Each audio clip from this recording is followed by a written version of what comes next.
नमस्कार, बिहार मिथिला न्यूज में आपका स्वागत है। मैं हूं मनोज। देखिए, दरभंगा के बहेरी थाना के निमैठी में देर रात 8:30 बजे के आसपास बाहर से एक मोटरसाइकिल पर आए हुए अज्ञात अपराधी जो घात लगा के बैठे थे। संजीव कुमार सिंह कोई अपराधी प्रवृत्ति के व्यक्ति नहीं थे, ना कोई उनका कोई जमीनी विवाद था, ना कोई इसका पूर्व का कोई इतिहास अपराध से संलिप्त था, जो तुरंत कह देती। पुलिस भी कह सकती थी, लोग भी कहते हैं हाँ इसका वो था, तो लोग आवाज नहीं उठाते। लेकिन एक एयरटेल में वो काम करता था। एयरटेल में काम करने के बाद उस व्यक्ति की अगर हत्या हो जाती है तो पुलिस की जिम्मेवारी बन जाती है। और हम आपको बता दें, जिस तरह दरभंगा के निमैठी में घटना के बाद जब ग्रामीण एसपी पहुंची, उसके बाद उस इलाके के पूरे सीसीटीवी को खंगाले जा रहे हैं।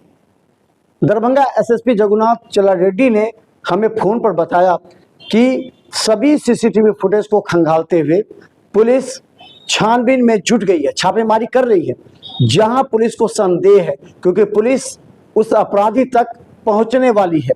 ये बात पुलिस कह नहीं सकती क्योंकि अपराधी भाग सकते हैं या फिर अलर्ट हो जाएंगे, लेकिन पुलिस को इनपुट मिल चुकी है कि आखिर ये अपराधी कौन है और इनकी मंशा पकड़े जाने के बाद ही पता लग पाएगा। लेकिन अब सवाल ये है कि जिस तरह इसने हत्या का प्रयास किया और ठीक उसी जगह जहां अनिल सिंह जो निगम कर्मी थे उनकी हत्या हुई, ये चर्चा चल रही है। लोग कह रहे हैं कि उसी जगह पर हुई है, तो उस जगह पर क्यों हुई? क्या उसका संजीव सिंह के गोली मारने का कुछ रिश्ता है? पुलिस इस मुद्दे को भी खंगाल रही है। क्या संजीव सिंह को जहां गोली लगी वहां अनिल सिंह को लगी थी और अनिल सिंह की मौत हो गई थी, तो क्या एक ही जगह घात लगाकर गोली मारने का क्या दोनों का कोई रिश्ता है? दोनों की घटना से कोई रिश्ता है या दोनों के साथ किसी भी तरह का जो अपराधी है उनका इन दोनों के साथ रिश्ता है? पुलिस इस तरह से भी खंगाल रही है, क्योंकि जिस तरह घात लगा करके मारा गया और जिस तरह के व्यक्ति पर गोली चलाई जिसका कोई आपराधिक इतिहास नहीं है, वैसे व्यक्ति पर गोली चलाई, तो निश्चित तौर पर यह बताता है कि कुछ ना कुछ तो रहा होगा, क्योंकि लूटा नहीं गया है और उसे नजदीक में सटाकर उसके जबड़े पर गोली मारी गई। यानी कि मारने वाला काफी आक्रोशित था, मारने वाले की मंशा थी कि वो बचे नहीं, सांप मार दिया जाए। तो जो अपराधी प्रवृत्ति के व्यक्ति गोली मारने के लिए आए थे उनका मंशा साफ था कि ये व्यक्ति बचना नहीं चाहिए। इसका मतलब संजीव सिंह से घात लगाकर बैठा हुआ वो अपराधी पहले से ही मानसिकता से घिरा हुआ था या पहले कई बार कोशिश भी किया होगा। लेकिन अब पुलिस पर, बहेरी की पुलिस कितनी जवाबदेह है? क्या बहेरी की पुलिस इन पूरे रास्ते में क्या उनका गश्ती दल नहीं था? बहेरी के रास्ते से भागा या अलग रास्ते से भाग सकता है? सीसीटीवी में अभी सब कुछ सामने आ जाएगा। पुलिस सीसीटीवी खंगालने के बाद कुछ व्यक्तियों को हिरासत में लेकर पूछताछ कर रही है। ये सूत्र बता रहे हैं ये वो लोग हैं जिनका संबंध पूर्व की घटना से भी हो सकता है या उस क्षेत्र के अपराधी रहे हो। उस प्रकृति के व्यक्ति से भी पूछा जा रहा है ताकि इसके तह तक पहुंचा जा सके। देखिए, जब कोई घटना घटती है ना, तो पुलिस के पास एक सूत्र होता है। वो सूत्र होता है कि उस क्षेत्र के अगर कोई अपराधी है तो उसे पहले पूछताछ के लिए लाइए, या उस परिवार के व्यक्ति या आसपास के मोहल्ले से कोई सूत्र निकालिए ताकि वो पता लग सके कि कहाँ है। फिर उस सूत्र को परिवार वाले के सूत्र से मिला करके पुलिस इन्वेस्टिगेट करती है और तब पता लगता है कि निश्चित तौर पर यहाँ पर कोई घटना जो घटी है उसमें या बाहर के लोग की संलिप्तता है या फिर अंदर के लोगों की। इस पर पहुंचने के बाद पुलिस अपनी कार्रवाई करते हुए उससे संबंधित व्यक्ति को फिर उठाती है पूछताछ के लिए, तब इस तरह की प्रक्रिया होगी। लेकिन दरभंगा एसएसपी जगुनाथ रेड्डी लगातार मॉनिटरिंग कर रहे, वो शांत नहीं बैठे हैं। वो अपने कक्ष में बैठते हुए हर उन अपराधियों के डाटा को खंगाल रहे हैं और 5 थाना की पुलिस को लगा चुके हैं। जो उनका अपना पुलिस बल है उसको भी लगा दिए हैं। उन्होंने अपना आईटी सेल को सक्रिय कर दिया है। कहीं से भी कोई सोशल मीडिया से थोड़ा सा भी अगर इनपुट मिलता है तो उस पर जांच की जाए, उसके पूछताछ की जाए, पड़ताल की जाए। दरभंगा एसएसपी लगातार रात से ही अभी तक लगे हुए हैं।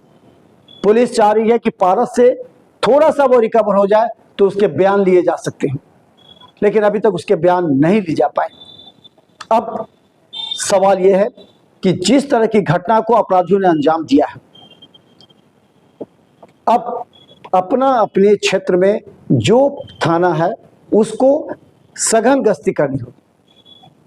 कहीं एक जगह गाड़ी लगा करके चाय पान नाश्ता कर लिया और हम अपना फॉर्मेलिटी पूरा कर लिए, वो नहीं होगा। ये बात अब बड़ी अधिकारी समझने लगे हैं कि गश्ती दल में कहीं ना कहीं कमी हो रही है।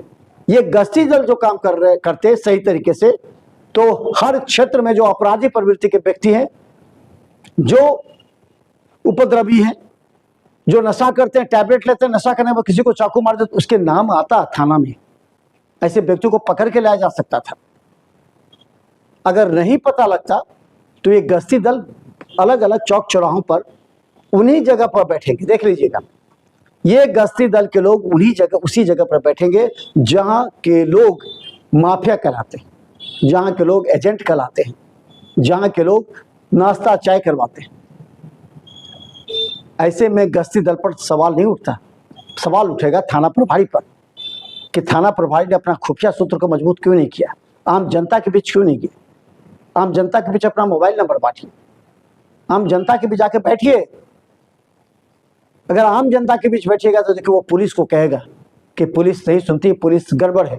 लेकिन अगर 2-4 दिन बैठिएगा और उसकी समस्या का निदान कीजिएगा तो वही थाना प्रभारी, याद कीजिए बहुत से ऐसे थाना प्रभारी हैं जिनको लोग पूछते थे, जिनके तबादले पर आंसू बहाते थे लोग। लेकिन आज के थाना प्रभारी पर सवाल इसलिए उठता है कि थाना प्रभारी कहीं ना कहीं अपने कक्ष में, अपने थाना पर ऐसे लोगों को तरजीह देते हैं जिसका समाज में पूछ कम है, जो या तो माफिया के संबंध में रहते हैं या फिर अपने स्वार्थ से थाना पर बैठते हैं। और बाहर के लोग जब ऐसे व्यक्ति को देखते हैं कि थाना प्रभारी के साथ बैठता है, थाना में जाके बैठता है, तो वो डरते हैं थाना को कुछ बताने से, और यहीं से एक बड़ा गैप पुलिस पब्लिक के बीच शुरू हो जाता है।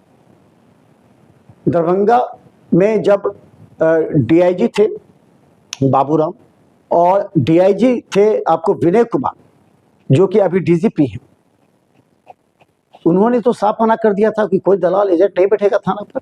और दरभंगा एसएसपी जगन्नाथ रेड्डी भी कहते हैं कि नहीं बैठेगा, सीसीटीवी की निगरानी होगी।